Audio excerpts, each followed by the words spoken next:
হয় মঙলদৈ সমষ্টিৰ অন্তৰ্গত চেনিয়ালপাৰা গাঁৱৰ একমাত্ৰ যাতায়াতৰ যি পথ চোৱাৰ অৱস্থা মই পুনতে দেখুৱাই লৈছোঁ।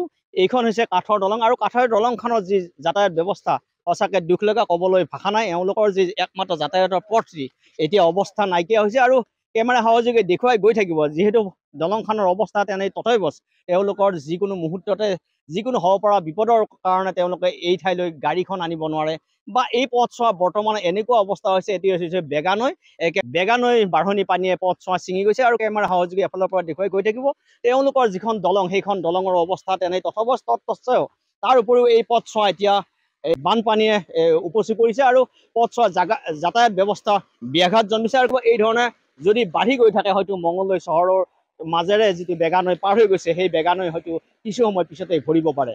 আমি স্থানীয় ৰাইজসকল আছে, স্থানীয় ৰাইজসকলৰ ওচৰলৈ যাম আৰু স্থানীয় ৰাইজসকলৰ মনৰ কথা জানিবলৈ চেষ্টা কৰিম। কি ধৰণে তেওঁলোকে ব্যৱস্থা গ্ৰহণ কৰিছে বা তেওঁলোকে অহা যোৱা কেনেধৰণে কৰে। এইখন দলং বিজেপি চৰকাৰ যি উন্নয়নৰ জয়গান গাই থকাৰ সময়তে বিপৰীত ছবি দেখিবলৈ পোৱা গৈছে মঙলদৈ সমষ্টিত। এইখন হৈছে ভঙা দলং আৰু কেমেৰা সহযোগে দেখুৱাব এই দলংখনেৰে কেতিয়াও গাড়ী এখন আহিব নোৱাৰে বা চাইকেল চলাইও আহিব নোৱাৰে, মটৰচাইকেল এখন আহিব নোৱাৰে। যিকোনো সময়ত যদি তেওঁলোকৰ ঘৰত কিবা এটা অসুবিধা হয় তৎসত্ত্বেও কিন্তু তেওঁলোকে আহিব নোৱাৰিব। মোৰ লগত স্থানীয় ব্যক্তিসকল আছে, মই স্থানীয় ব্যক্তিসকলৰ ওচৰলৈ আহিছোঁ। এটা আপোনাক প্ৰথমে ধন্যবাদ জনাইছোঁ। এইখন দলঙেৰে আপোনালোকে কেনেধৰণে অহা যোৱা কৰে?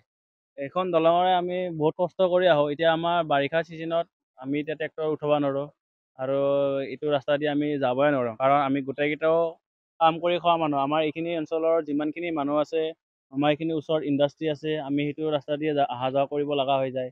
আৰু এনেকুৱা অৱস্থা আপোনালোকে দেখাই পাইছে, গোটেই এতিয়া বানপানীৰ দিনত আমি এইফালে যাব নোৱাৰে। সেইটো কাৰণে আমি গোটেই মঙলদৈখন ঘূৰি যাব লাগে। আপোনাৰ চপাই চকৰ আৰ্মি কেম্প হৈ পেলাই আমি ঘূৰি যাব লাগে, আকৌ ঘূৰি আহিব লাগে। আৰু আমাৰ মাননীয় আমাৰ বসন্ত দাস ডাঙৰীয়া তেওঁ ইয়াৰ কথা আমি ইনফৰ্ম কৰিছিলোঁ। আজি কিমান বা বছৰৰ পৰা তেওঁলোকে তাৰমানে এইখন ৰাস্তা হ'ম বুলি কৈ আছে, আজিলৈকে হোৱা নাই।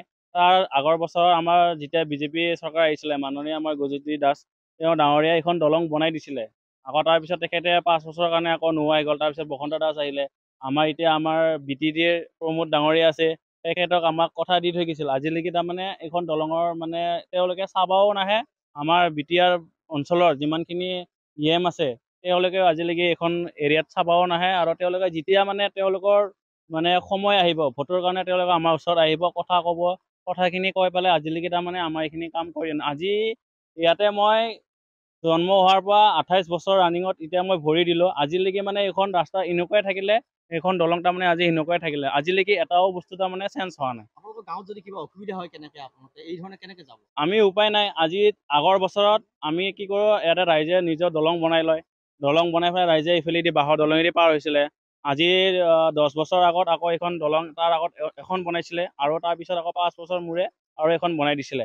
এতিয়া সেনেকৈ আমি আপ ডাউন কৰোঁ, উপায় নাই। আমাৰ তাত মানে এইটো নদী আমাৰ ডাইৰেক্ট বেগা নদী বুলি কয়। আমাৰ মঙলদৈ টাউনত যোনটো মেইন টাউনেদি যায় সেইখন নদী, সেইটো আমাৰ টাউনৰ মাজেদি বৈ যায়।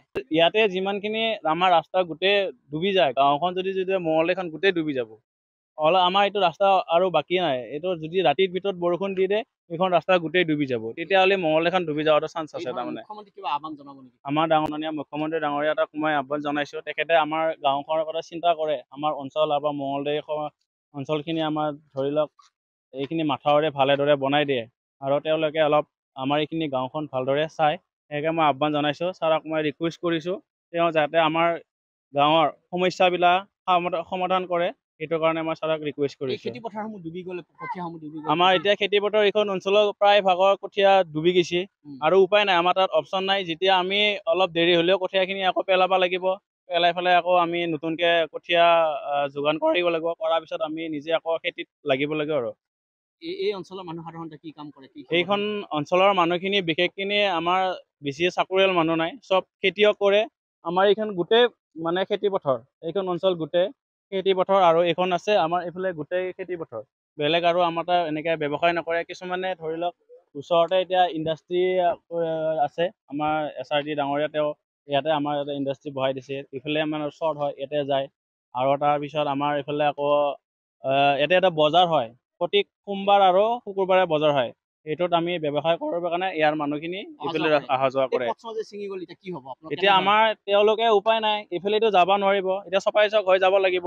আমাৰ যোনটো এইখিনি ৰাস্তাত যিমানখিনি বজাই লয় আমাৰ এইখিনি মানুহখিনি গুচি যায় য'ত আমি 20 টকাত এইটো ৰাস্তাত পাৰ হ'ব পাৰে এতিয়া আমি 100 টকা দি আকৌ ঘূৰি যাব লগা হৈ যায় এনেকুৱা সমস্যা সম্পূৰ্ণ বন্ধ হৈ যাব আৰু আজি আপোনালোকে দেখাই পাইছে আজি আৰু পানী এনেকুৱা বাঢ়িছে কালিৰ ভিতৰত মানে এইকেইদিন যাবই পৰা নাই এইটো মাহ আমি আৰু এইটো ৰাস্তাত যাব নোৱাৰে আৰু এইটো মাহ নহয় আপোনাৰ আগষ্ট তাৰপিছত জুন জুলাই আগষ্ট ছেপ্টেম্বৰ মাহলৈকে এইটো ৰাস্তা আমাৰ টোটেলি বন্ধ হৈ যায় এই ধৰণে প্ৰায় ৩-৪ মাহ এই ধৰণে ৰাস্তাটো বন্ধ হৈ যাব আৰু কেমেৰা সহযোগে দেখুৱাই যাব দলংখন খুবেই বেয়া আমি দলংখনৰ সিটো মূৰে যি পথছোৱা আছে পথছোৱাৰ ওচৰলৈকে আমি যাব চেষ্টা কৰিছোঁ কেমেৰা সহযোগে দেখুৱাই পেলাই অহা যোৱা কৰিছে বিভিন্ন ব্যক্তি কিন্তু তেওঁলোকৰ বিপদৰ সময়তে হওক বা যিকোনো মুহূৰ্ততে তেওঁলোকে গাড়ী এখন আনিব নোৱাৰে আৰু আগৰ যি সন্মুখৰ ফালে দলংখনৰ সিটো মূৰে যি পশ্চিম দিশতো পথছোৱা সম্পূৰ্ণ ছিঙি গৈছে এই ধৰণে যদি তেওঁলোকৰ যাতায়াত ব্যাঘাত হয় তেওঁলোকৰ যিকোনো মুহূৰ্তত তেওঁলোকে এই পথছোৱাৰে অহা যোৱা কৰিব নোৱাৰিব আৰু তেওঁলোকৰ যি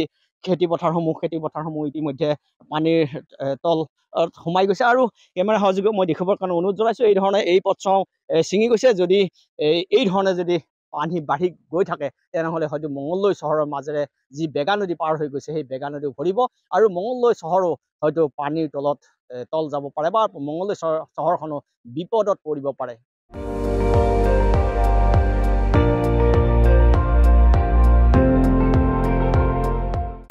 আপুনি চাই আছে ND24 সৰ্বশ্ৰেষ্ঠ নহয় সৰ্বোত্তমৰ দৌৰ